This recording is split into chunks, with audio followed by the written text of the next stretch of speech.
All right, welcome back.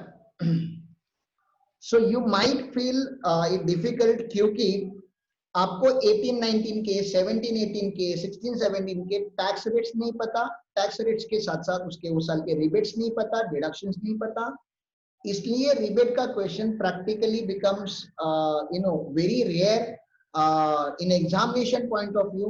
हाँ, लेकिन practical life में करना होगा तो you can Google out, isn't it? You can Google out what was the tax rate in 18-19, what was the tax rate in 17-18, and what was the tax rate in 16-17. With my knowledge, I'm telling you, in that year, in 17-18, tax rates were same. Okay, there was no differentiate between tax rate. Tax rates were same, but the rebate amount, okay, rebate amount was 2,500 if your total income does not exceed 3.5 lakh. क्या ये दो बातें आपकी clear हो गए? Tax rate तो same ही है, अपनी जो करंट ईयर के वही टैक्स रेट थे, लेकिन रिबेट अमाउंट तभी मिलता था जब आपका total income does not exceed 3.5 lakh. क्या आप लोगों को ये समझ में आया? जल्दी बोलो. 17-18 की बात कर रहा हूं. हाँ, ठीक है ना. तो मेरा टोटल इनकम कितना है यहाँ पे? 3,10,000. How would you compute tax on 3,10,000? Tell me. Total income के ऊपर टैक्स कैसे कंप्यूट करोगे? बोलो ना. 3,10,000 अप टू 2.5 लाख नील, और बच गया 60,000. 60,000 का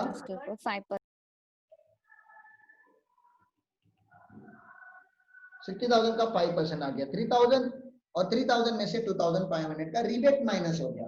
अब रिबेट माइनस हो गया तो जो taxable income income tax liability बच गई वो 500. और क्योंकि उस साल जो हमारा शेष था, शेष अभी जो 4% है, वो तो उस साल में 3% था, तो मैंने इसका 3% ले लिया.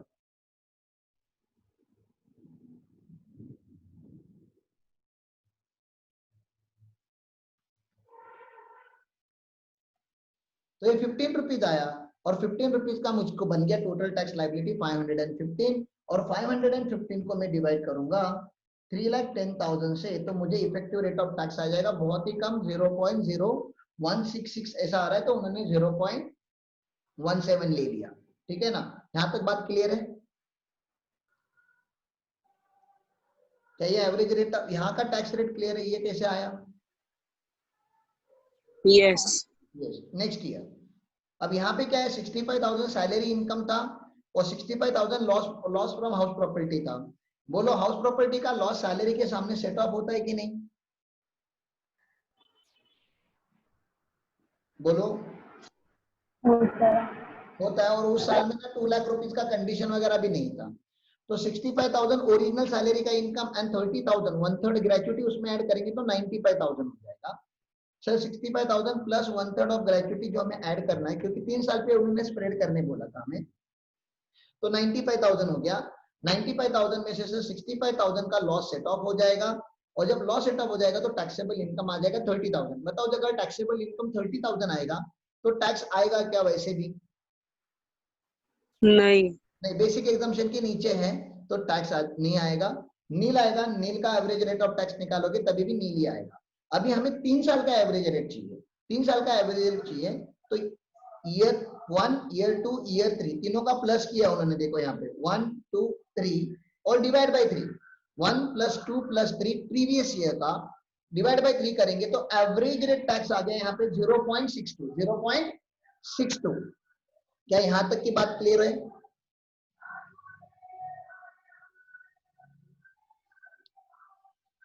ये बात क्लियर है? ये 0.62 क्या है वो समझ में आया आपको?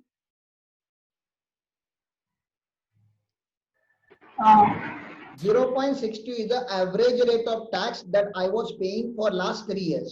तो मैं गवर्नमेंट को क्या बता रहा था? ऑन एन एवरेज सर मेरा 0.62 का टैक्स रेट होता था. ग्रेचुटी की वजह से करंट ईयर का मेरा टैक्स रेट देखो ना कितना बढ़ गया, 2.67. तो जो मैंने ग्रेचुटी की वजह से हायर टैक्स भरा है, मुझे उसका रिलीफ चाहिए. तो उसका रिलीफ देखो कैसे कंप्यूट होता है. यहाँ पे ये देखो, करंट ईयर का उन्होंने पहले टैक्स लिखा जो पेएबल है, क्योंकि रिलीफ उसमें से माइनस होगा. रिलीफ कैसे कंप्यूट होगा? देखो, बोलता है टैक्स ऑन टैक्सेबल ग्रेचुटी. तो टैक्सेबल ग्रेचुटी करंट ईयर में कितना आया था? 90,000. उसका करंट ईयर का एवरेज रेट ऑफ टैक्स, तो 90,000 पे मैंने कितने रेट पे टैक्स भरा है? 2.67% पे टैक्स भरा है. तो वो मेरा आता है 2,403, जो हाइयर टैक्स है. सर ग्रेचुटी की वजह से ग्रेचुटी मेरा हाइयर रेट पे टैक्स हुआ. अगर वही मेरा लास्ट 3 साल के एवरेज रेट पे टैक्स होता ना सर, लास्ट 3 साल का एवरेज रेट ऑफ टैक्स मतलब जो 90,000 आया और लास्ट 3 इयर्स का एवरेज रेट ऑफ टैक्स आया था मेरा 0.62 परसेंटेज ना, 90,000 इंटू 0.62 परसेंटेज तो 558 आता सर।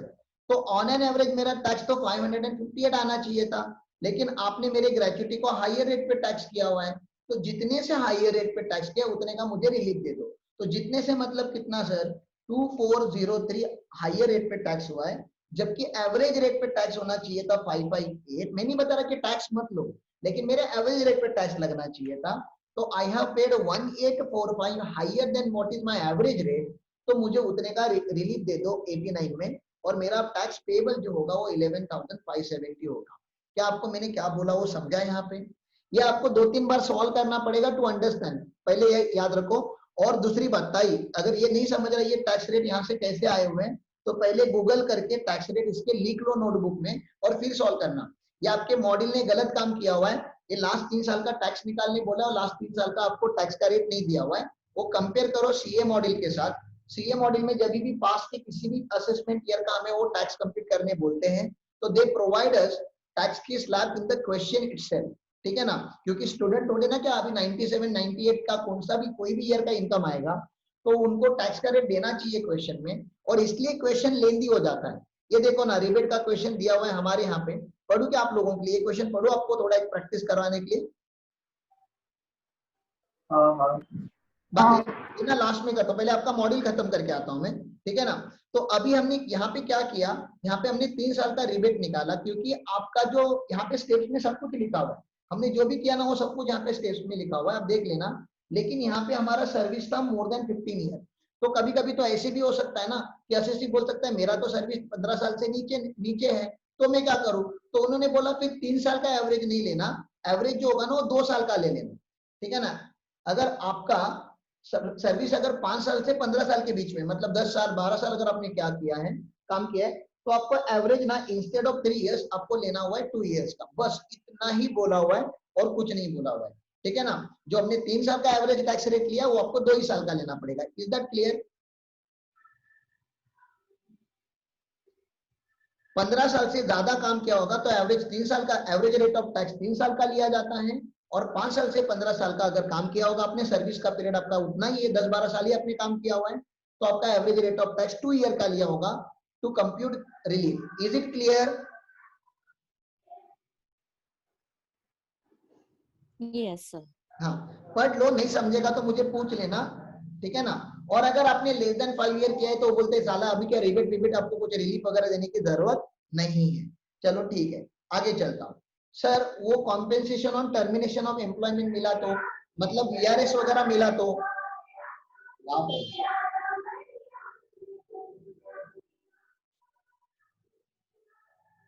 स्वच्छ भारत वाले पढ़ाने नहीं दे रहे। Any compensation received by assessee from his employer on termination of his employment is also eligible for 89 relief subject to following condition। तो जब आपको जॉब से निकाला गया है तो वो बता रहे कि आपने ना continuous not less than 3 years काम करना होना चाहिए, मतलब आपका period of employment should be more than 3 years, and आपका जो रिमेनिंग पीरियड है वो भी मोर देन 3 इयर्स होना चाहिए, मतलब आपने 3 साल से ज्यादा काम करना होना है, और आपका जो रिमेनिंग पीरियड है एम्प्लॉयमेंट के लिए वीआरएस लेने से पहले जो रिमेनिंग पीरियड है वो भी मोर देन 3 इयर्स होगा, तो रिलीफ मिलेगा। सर रिलीफ कैसे कंप्यूट करेंगे?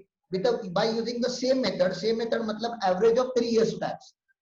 एवरेज ऑफ 3 इयर्स टैक्स आपको करना पड़ेगा, जो हमने किया था ग्रेजुएटी में ओवर 15 ईयर का जब था तभी हमने किया था। लेकिन इस पॉइंट के ऊपर एमसीक्यू आता है कि अगर आपने सेक्शन 1010C का अगर बेनिफिट लिया होगा, अगर आपने सेक्शन 1010C का बेनिफिट लिया होगा तो आपको, मतलब वीआरएस का एग्जम्पशन लिया होगा, ठीक है ना, तो आपको रिलीफ नहीं मिलेगा, 2-2 लड्डू एक साथ खाने नहीं मिलेंगे। ये नोट इंपॉर्टेंट है खाली, बाकी कंप्यूटेशन इंपॉर्टेंट नहीं है, ये शायद ट्रू एंड फॉल्स वगैरह में आ सकता है या और किसी भी पैटर्न में आ सकता है। अगर असीसी ने 1010C का एग्जम्पशन क्लेम किया है तो उसको 89 का रिलीफ नहीं मिलेगा। तो आपको समझ में आना चाहिए अगर 1010C का अगर एग्जम्पशन क्लेम नहीं किया हुआ है तो ये रिलीफ मिलेगा। ओके, सर वो कमिटेड पेंशन की वजह से भी तो इनकम बढ़ जाता है। हाँ बढ़ जाता है ना, तो उसका रिलीफ कैसे कंप्यूट करेंगे? सेम जो अभी अभी मैंने एवरेज 3 इयर्स का टैक्स रेट निकाल के दिखाया आपको, सेम, तो उसका भी कोई अलग से मेथड नहीं है। सर और कोई अगर बेनिफिट मिला तो सीबीडीटी आपका बोर्ड जो है वो इसमें डिफाइन करके चलेगा। तो आपका ये रिलीफ का चैप्टर आपके यहाँ से खत्म होता है। मैं हमारे क्वेश्चन जो जो जिस टाइप का क्वेश्चन यूजुअली एग्जाम में आना चाहिए, वो सीएम मॉडल का एक क्वेश्चन आपको करके दिखा देता हूँ फटाफट। प्लीज कैलकुलेट करो मेरे साथ, कैलकुलेट के सामने होना चाहिए, अलर्टनेस बहुत हाई होना चाहिए, क्योंकि हम अलग अलग प्रीवियस ईयर का टैक्स कंप्यूट कर रहे हैं। और ये सैलरी का है, अरियर्स ऑफ सैलरी, जो स्टेप 1 में हमने किया था, याद आ रहा है स्टेप 1 में क्या किया था हमने? करंट ईयर का इनकम, करंट ईयर का टैक्स निकालेंगे इंक्लूडिंग अरियर्स, फिर करंट ईयर का टैक्स निकालेंगे एक्सक्लूडिंग अरियर्स। फिर क्या होगा, जिस साल का अरियर्स होगा उस साल में जाएंगे, उस साल में क्या करेंगे, टैक्स इंक्लूडिंग अरियर्स और टैक्स एक्सक्लूडिंग अरियर्स। फिर हमें लास्टली क्या मिलेगा, tax on accrual basis and tax on receipt basis. उन दोनों का जो गैप होगा वो हमारा रिलीफ होता है। उस मेथड पे हमें ये करना है। चलो आगे चलते हैं। और इसमें भी एसएससी सीनियर सिटीजन वगैरह है। कंफ्यूजन देखो उन्होंने क्या बढ़िया कैलकुलेट करके रखा हुआ है। बेस्ट क्वेश्चन है रिलीफ का। ऐसा यूजुअली आर्टिकल शीट में एक आध बार आ जाता है, ठीक है ना, कोई सीनियर सिटीजन आ जाता है रिलीफ के लिए। In the case of mister Hari who turned 67 year on 20th March 2020, current year में वो क्या हो गए, 67 ईयर ओल्ड हो गए। You are inform that the salary computed मतलब आपको रिबेट और डिस्काउंट वगैरह कुछ या डिडक्शन कोई भी मारना नहीं है, सब कुछ हो गया। 10,20,000 बंदे ने कमाया हुआ है एंड करंट ईयर में इसको अरियर ऑफ सैलरी भी मिला 3,45,000। फर्दर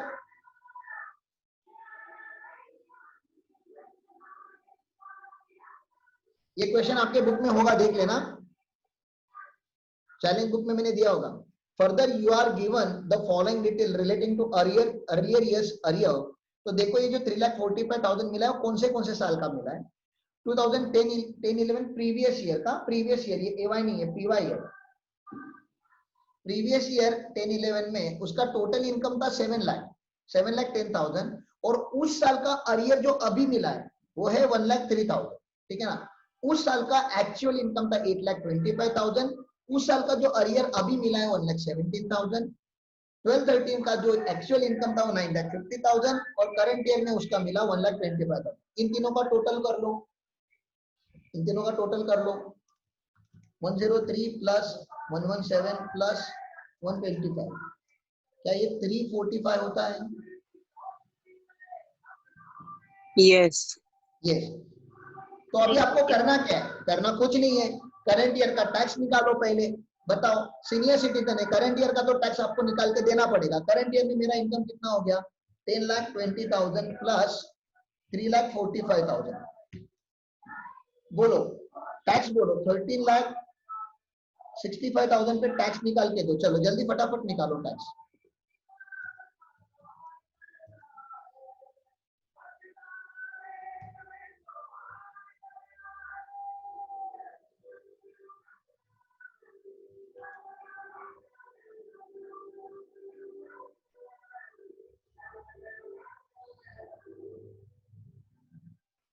करंट ईयर का टोटल इनकम ये है,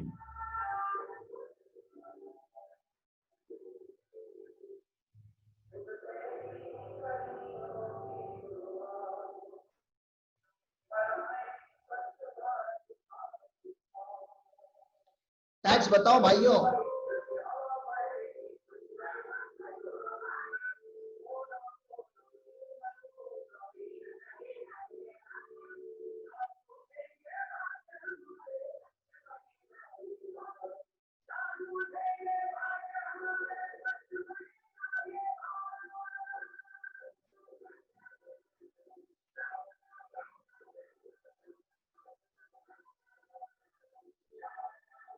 $2,19,500। टाइप करो ना, वो आवाज बहुत ज्यादा है यहाँ पे, टाइप करो।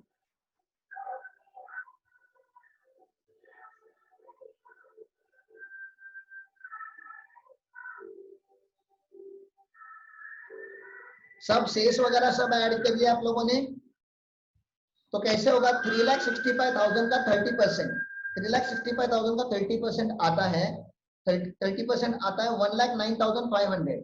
अब 1,09,500 आएगा, ठीक है ना, ये सीनियर सिटीजन है, ये तो आप भूले नहीं हो ना भाइयों, ये सीनियर सिटीजन है। तो up to 3 lakh nil, 3 lakh to 5 lakh, up to 3 lakh nil, 3 lakh to 5 lakh, 5%, तो वो कितना होता है 10,000।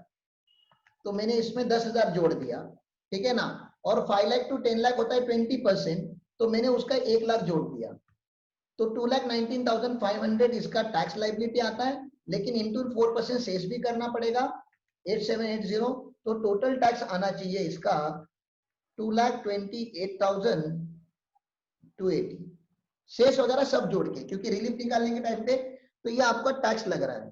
अब ये बंदा बता क्या रहा है, देखो ना, ये सीनियर सिटीजन आपके आके पास बोलता क्या है, भैया मैंने करंट ईयर में 10 लाख रुपए का इनकम कमा लिया था, इन हरामी लोगों ने मुझे ना पास्ट बहुत पहले का 3.5 लाख रुपया अभी एडिशनल दिया हुआ है, 3,45,000 एडिशनली दिया हुआ है। अनफॉर्चुनेटली ये भी टैक्स हो गया एट द रेट ऑफ 30%। ये हिट समझ रहा है क्या, पहले इसको इसका प्रॉब्लम समझ रहा है क्या, बोलो ये बेचारा टैक्स का हिट कितना ले रहा है समझ रहा है अरियर्स के ऊपर। ये 3,45,000 30% पे टैक्स हो रहा है, ये तो आपको क्लियर है। Hello, Yes, sir. ये 345 30% पे टैक्स हो रहा है ना, क्योंकि करंट ईयर का इनकम तो मेरा 10,20,000 ऐसे भी था। तो ये बता रहा है कि अगर मेरे एम्प्लॉयर ने मुझे ये जो सैलरी है, ठीक है ना, वो करंट ईयर में ना देके वो उसी साल दिया होता जिस साल से ये रिलेट करती है, तो मेरा ओवरऑल टैक्स का बर्डन कम होता।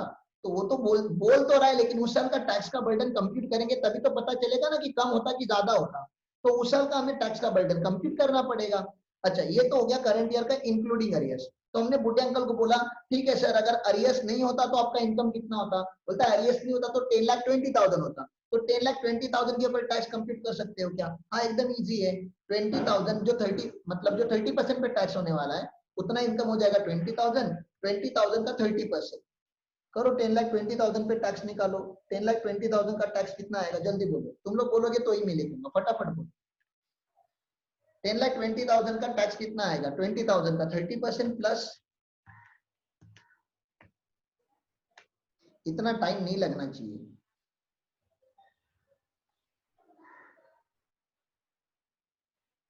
20,000 का 30% तो आता है 6,000, ठीक है ना, प्लस 1,10,000 जो 10 लाख तक का उसका सीनियर सिटीजन का टैक्स आता है इंटू 4%, तो 1,20,640। तो देखो क्या बता रहा है वो, अरियर्स अगर नहीं होता तो इंक्लूडिंग अरियर्स मुझे 2,28,280 का टैक्स भरना पड़ रहा है, और अगर अरियर्स ना होता तो मैं खाली 1,20,640 का टैक्स भरता। ये जो मैं ज्यादा टैक्स भर रहा हूँ ना, वो अरियर्स की वजह से भर रहा हूँ, और अरियर्स अगर उसी साल टैक्स होता तो कम टैक्स लगता। तो हमने बोला ठीक है, तो उस साल की बात करते हैं। उस साल का ये जो इनकम हो गया, ये हो गया एक्सक्लूडिंग अरियर्स। और अगर इसको आप टोटल करके लिख दोगे यहाँ पे, इसको टोटल करके लिख दो ना, 7 लाख,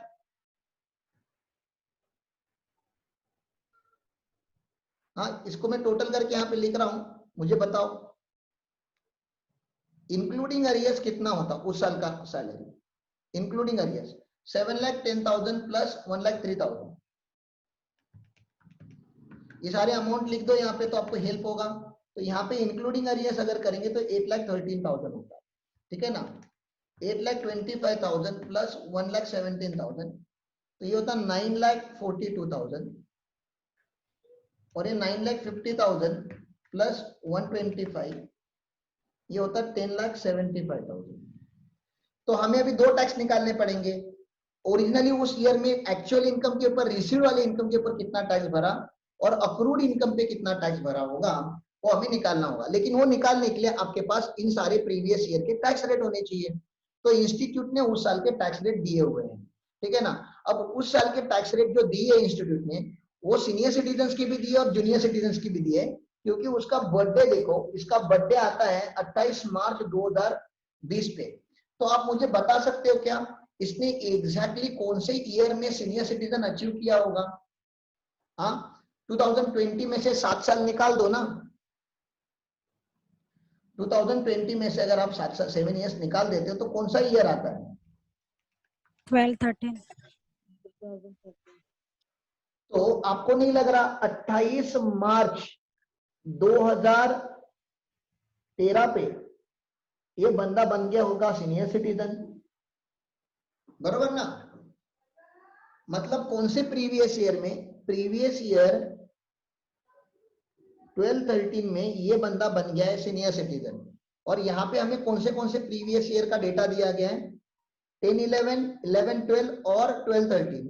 तो ये दो इसमें क्या था, ये नॉर्मल सिटीजन, यहाँ पे भी क्या था नॉर्मल सिटीजन, और यहाँ पे क्या बन गया ये सीनियर सिटीजन। यहां तक की बात क्लियर है क्या? ये भी एक कंफ्यूजन उन्होंने डाल दिया है। हेलो, 10-11 में और 11-12 में ये नॉर्मल सिटीजन था, ये तो समझ रहा है आप लोगों को? हाँ सर। हाँ, ठीक है ना? तो वो जब टैक्स के रेट आप देखोगे ना, तो ये देखो ना, यहाँ से इस कॉलम में जो टैक्स के रेट दिए हुए हैं 11-12 के, वो बोलता है 60 ईयर और more at any time during the previous year. तो 11-12 में तो वो सीनियर सिटीजन नहीं था, तो सीनियर सिटीजन के टैक्स के रेट हम इग्नोर करेंगे 11-12 में, क्योंकि वो नॉर्मल सिटीजन था। ये इग्नोर करो और इसके ऊपर फोकस करो 11-12 में, ठीक है ना? 12-13 में भी वो सीनियर सिटीजन नहीं था, तो आपका फोकस यहाँ होना चाहिए।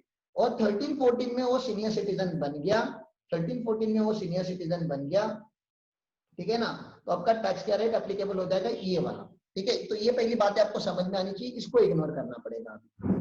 और उन सालों में एजुकेशन सेस था 2+1, मतलब टोटल 3% का सेस था, ठीक है ना? और रिबेट वगैरह जैसा उस सालों में कोई कॉन्सेप्ट नहीं था। चलो टैक्स कंप्यूट करेंगे। करंट ईयर का पहले कंप्यूट आप लोगों ने जो किया हुआ है आपको दिखा देता हूं। ये करंट ईयर का आपने टैक्स मुझे कंप्यूट करके दिया हुआ है 2,28,000 और 1,20,640। ये तो क्लियर है, पहला कैलकुलेशन क्लियर है? बोलो भाइयों बहनों माताओं पिताओं, पहला वाला कैलकुलेशन क्लियर है आंसर का? हाँ ठीक है, चलो नेक्स्ट वाली बात कर रहा हूँ। अभी 11-12 की बात करेंगे। 11-12 में भी हमें क्या करना चाहिए, including arrears, excluding arrears. Including arrears अगर करेंगे तो अपना टैक्सेबल इनकम बनता है 8,13,000। अब 8,13,000 के ऊपर अपने को टैक्स निकालना है, 8,13,000 के ऊपर टैक्स निकालना है। इस साल में 8,13,000 के ऊपर टैक्स निकालना है, ये वाले साल, ठीक है ना? ये वाला स्लैब यूज करके 8,13,000 के ऊपर टैक्स कैसे आएगा? अप टू 160 नील, तो नील आ गया, ठीक है ना? फिर बोलता है 160 टू 5 लाख, 160 टू 5 लाख कितना गैप होता है, जल्दी बोलो, 160 टू 5 लाख कितना गैप होता है? 5 लाख माइनस 160 अगर करेंगे 340। उसका 10% लेना, क्योंकि यहाँ पे रेट 10% था, तो 34,000 यहाँ पे टैक्स अमाउंट आएगा। क्या ये आपको समझा 34,000 कहां से आया? Yes, sir. अब 5 लाख टू 8 लाख 20%, तो वो 3 लाख होते हैं, तो 3 लाख का 20%, 3 लाख का 20% ये आएगा 60,000, ठीक है ना? 60,000 आ गया।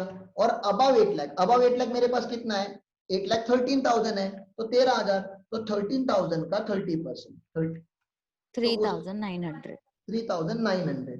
इसका जो टोटल होगा 3,900 प्लस 60,000 प्लस 34,000, ये आता है 97,900। देखो 97,900 आया, और उसका 3% शेष आप जोड़ दो तो 2,937 आया। तो टोटल उस साल का अक्रूवल पे टैक्स आ रहा है 1,08,37। यहां तक बात क्लियर है? यस। इसी स्लैब से अगर आप 7,10,000 के ऊपर कंप्यूट करोगे, घर पे बैठ के आराम से कर लेना, तो 76,000 आना चाहिए।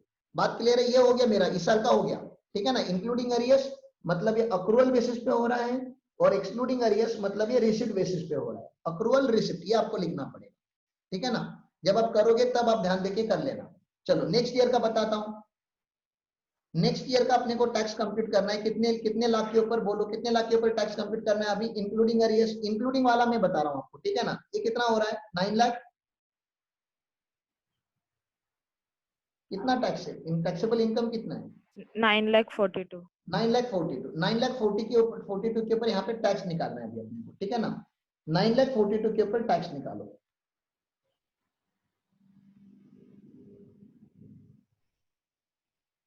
अप टू 1,80,000 स्लैब चेंज हो गया था तभी, अप टू 1,80,000 आएगा नील, ठीक है ना? अब 1,80,000 टू 5 लाख कितना गैप होता है, 5 lakh minus 1,80,000 is equal to 3,20,000 into 10%। तो यहाँ पे कितना आ रहा है, 32,000 आएगा। 5 लाख टू 8 लाख के ऊपर 20%, मतलब 3 लाख का 20% 60,000. 60,000 आएगा। और अबव 8 लाख, अबव 8 लाख कितना है अभी 9,42,000 है अपने पास, माइनस 1,42,000 करना है तो 1,42,000 होता है इंटू 30%, 42,600 600 होता है। टोटल करेंगे इसका 42,600 plus 60,000 plus 32,000 is equal to 1,34,600। Time खत्म हो रहा है, मुझे फटाफट बोलना पड़ेगा क्योंकि टाइम पास है। 1,34,600 प्लस उसमें 3% का शेष कर दो, यहाँ पे भी 3% का ही शेष था, तो 3% का शेष ऐड कर दोगे तो इतना अमाउंट आता है 4038 और प्लस इक्वल टू मारूंगा तो 1,38,000। ऐसे ही आप लोगों को 1,25,000 के ऊपर कंप्यूट करना है, कर लोगे? Hello, yes sir. यस कर लेना, ठीक है ना। अभी इस साल का दिखा देता हूँ क्योंकि इस साल ये बंदा क्या बन चुका है, सीनियर सिटीजन बन चुका है। शायद मॉड्यूल में मैंने ना एक टाइम ये क्वेश्चन Citizen. सॉल्व किया था तो मिस्टेक था, अभी हम लोग करके देखते हैं। अपना इंक्लूडिंग अरियर्स अपना इनकम आता है 10,75,000 का अगर अपना इनकम आएगा तो ध्यान दो, आवाज ज्यादा आ रही है, पता नहीं कहां से आ रही है, मैं म्यूट करता हूँ सबको। 10,75,000 को जब आप टैक्स कंप्यूट करोगे तो मेरा ऐसा मानना है कि आपको ये वाले टैक्स के रेट फॉलो नहीं करने, अभी आप सीनियर सिटीजन हो तो ये वाले टैक्स के रेट फॉलो करने, ठीक है ना। तो कितना इनकम है मेरा 10,75,000, मैं यहाँ पे लिख रहा हूँ 10,75,000। तो प्लीज आप 10,75,000 पे टैक्स का रेट कंप्यूट करके दिखा दो। 10,75,000 पे कैसे करेंगे, up to 2.5 lakh nil, up to 2.5 lakh nil, 2.5 lakh to 5 lakh 10%, तो ये 25,000 आएगा। 5 लाख टू 10 लाख 20%, तो ये आएगा 1 लाख। एंड अबाउट 10 लाख 30%, तो ये कितना है 75,000 है ना। तो 75,000 इंटू 30% अगर करेंगे तो ये आना चाहिए 22,500। टोटल करो 22,500 plus 1 lakh plus 25,000 is equal to 1,47,500। ये ऐसा आना चाहिए, 1,47,500 आना चाहिए। दिख रहा है आपको 1,47,500 इंटू 4%, सॉरी 4% नहीं into 3%, 1,47,500 into 3%, 4425 plus equal to 1,51,925। क्या आप ऐसे टैक्स कंप्यूट कर सकते हो इंक्लूडिंग अरियर्स और एक्सक्लूडिंग अरियर्स? जल्दी बोलो। यहाँ पे खाली याद रखना ये सीनियर सिटीजन हो गया है। अब ये हो गया अक्रूवल बेसिस पे, ये हो गया रिसिप्ट बेसिस पे, ये अक्रूवल बेसिस पे, ये रिसिप्ट बेसिस पे। अब रिलीफ कैसे कंप्यूट होगा, तो उन्होंने बोला एक काम करो, पहले तो करंट ईयर का टैक्स लिखो इंक्लूडिंग अरियर्स और एक्सक्लूडिंग अरियर्स, ठीक है ना। करंट ईयर का टैक्स लिखो इंक्लूडिंग अरियर्स और एक्सक्लूडिंग अरियर्स। तो उन्होंने बोला देखो करंट ईयर का टैक्स लिखा इंक्लूडिंग अरियर्स, करंट ईयर का टैक्स लिखा एक्सक्लूडिंग अरियर्स, इतना हमें एक्स्ट्रा टैक्स भरना पड़ रहा है अरियर्स के ऊपर। ये एक्स्ट्रा टैक्स है करंट ईयर का अरियर्स के ऊपर, ये समझ रहा है आपको? Yes sir. अब मैं बता रहा हूं कि अगर आप मेरा टैक्स उसी साल टैक्स करते, उसी साल टैक्स करते मतलब इंक्लूडिंग अरियर्स ना, अक्रूवल वाले टैक्स, तीनों अक्रूवल वाले, मैं बता रहा हूं मेरा उस साल का जो टैक्स होता वो 1 लाख होता। यहाँ पे देखो ये वाला टैक्स आता, फिर ये वाला टैक्स आता, इंक्लूडिंग अरियर्स वाले, ये इंक्लूडिंग अरियर्स वाले टैक्स आते। तो वो क्या बता रहा है, जिस साल में टैक्स होना था अगर ये उसी साल होता तो मुझे भरना पड़ता 3,91,400। अब क्योंकि मैंने उस साल टैक्स नहीं भरा इसलिए आप मेरे से इस साल टैक्स ले रहे हो, तो उस साल जो टैक्स हम रिसिप्ट बेसिस पे भर चुके हैं, कम भरा है ना हमने टैक्स, तो मैंने बोला वो माइनस कर दो, ये माइनस कर दो, ठीक है ना। जितना एक्चुअल में भरा है, इतना एक्चुअल में भरा है 298, ये रिसिप्ट वाला टैक्स है, ये अक्रूवल वाला टैक्स है और ये रिसिप्ट वाला टैक्स है। तो मैंने बोला अगर ये उन सालों में ही टैक्स होता जिस साल का ये रिलेट करता है तो मुझे खाली 92,185 का एक्स्ट्रा टैक्स भरना पड़ता है। क्या आपको ये नंबर समझ में आ रहा है? Yes sir. यस। तो 92,185 क्योंकि मैंने भरना था और मैंने 1,07,640 भरा हुआ है, तो जो एक्स्ट्रा भरा है ना सर 15,455, ये एक्स्ट्रा लाइबिलिटी आ रहा है क्योंकि आपने अरियर को करंट ईयर में टैक्स किया है, तो इसका मुझे रिलीफ दे दो। और इसका रिलीफ ऐसे मिलेगा, करंट ईयर का आपने टैक्स कंप्यूट किया था उसमें से रिलीफ माइनस हो जाएगा, नेट अमाउंट टैक्सेबल। बात क्लियर है? हाँ। ये क्वेश्चन का प्रैक्टिस देखो, ऐसा क्वेश्चन होता है ना तो कॉम्प्रिहेंसिव क्वेश्चन है और उसमें भी उन्होंने सीनियर सिटीजन का ट्विस्ट डाल दिया था। तो ये सारे क्वेश्चन आपको 2-3 बार सॉल्व करने पड़ेंगे, then only you will get the clear picture कि एग्जैक्टली हो क्या रहा है रिलीफ। मेरे जिंदगी में मुझे लगा था कि ये रिलीफ वगैरह कभी लाइफ में काम नहीं आता, बट लास्ट ईयर ही एक सीनियर सिटीजन थे जो गवर्नमेंट जॉब से रिटायर हुए थे और उनको जो रिलीफ कंप्यूट करके दिया था गवर्नमेंट डिपार्टमेंट ने वो रॉन्ग था, ठीक है ना। और उसके लिए हम फाइट कर रहे थे, उसके लिए राइट रिलीफ कंप्यूट करके हमने इस सेक्शन को पढ़ के कंप्यूट करके उनको दिया था। तो प्रैक्टिकली आज तक मैंने एक ही बार रिलीफ को कंप्लीट किया, लेकिन बहुत बड़ा फाइट हुआ था क्योंकि उनको ग्रेच्युटी वगैरह जो मिली थी वो लैक्स में थी, ठीक है ना। तो relief amount was wrongly calculated by them, right calculation हमने करके दिखाया। तो ऐसा है, तो रिलीफ करके अपना जो चैप्टर था छोटा सा वो हो चुका है। I will log out now और immediately after 5 minute we will log in. Is it fine? Yes, sir. Okay, so take a 5 minute break. नहीं तो अभी क्या हुआ है, 8:50 हुआ है ना, we will log in at 9 o'clock। Let's log in at 9 o'clock। चलो बाय बाय।